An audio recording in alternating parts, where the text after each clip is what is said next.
Hello, okay, let's talk about my stupidly simple system to making money on KDP.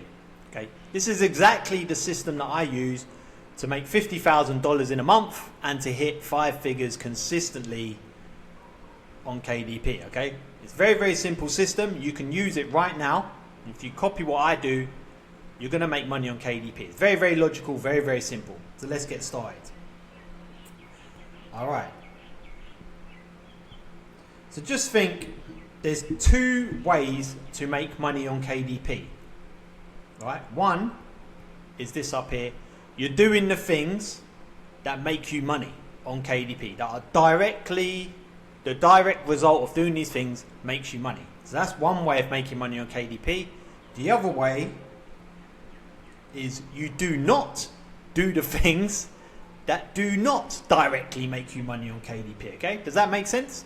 So in other words, I'm saying is, you're either doing stuff that's making you money or you're doing stuff that's not making you money, okay? There's no middle ground here. I got this from Brian Tracy, by the way. One of his quotes stuck in my head. He said, you're either moving towards your goals or you're moving away from your goals.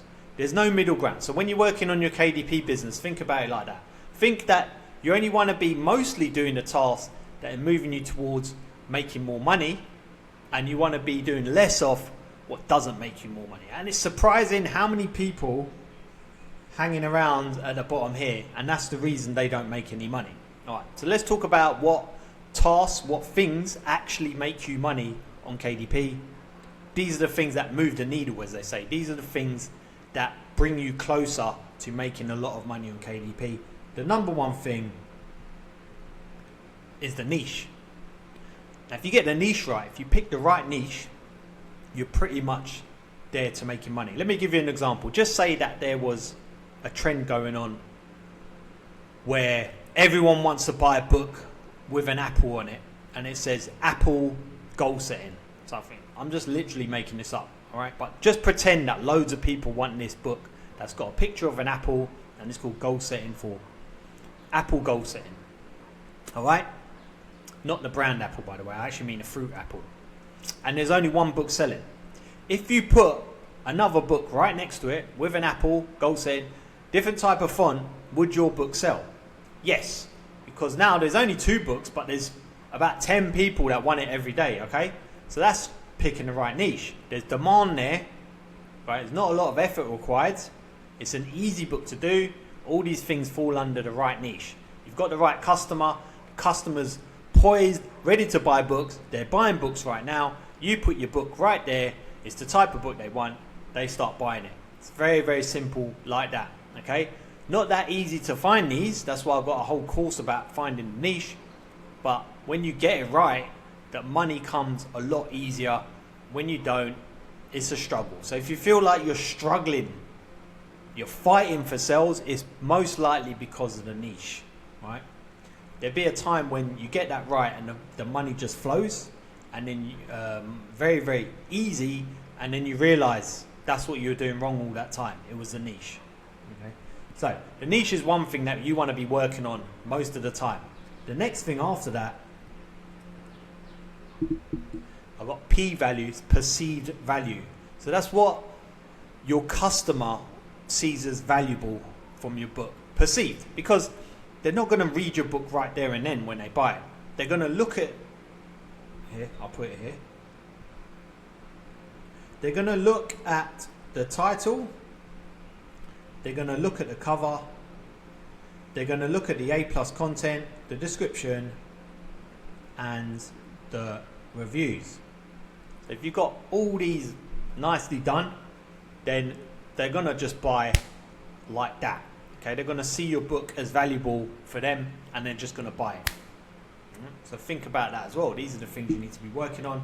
And the last thing, a bit more like strategic, is the ads. Because once you've nailed the other things, all you want to do now is just do really good ads to get it out there to as many people as possible, so more of your customers see and buy, all right, of your stuff. Okay, so if we look at this now, this, just zoom out. This is what you want to be working on most of the time. I would say 80% plus. 80% plus of the time, be working on these 3 things. Now some of you might be thinking, what about the actual book, the book interior? Now I'm going to put the book interior down here.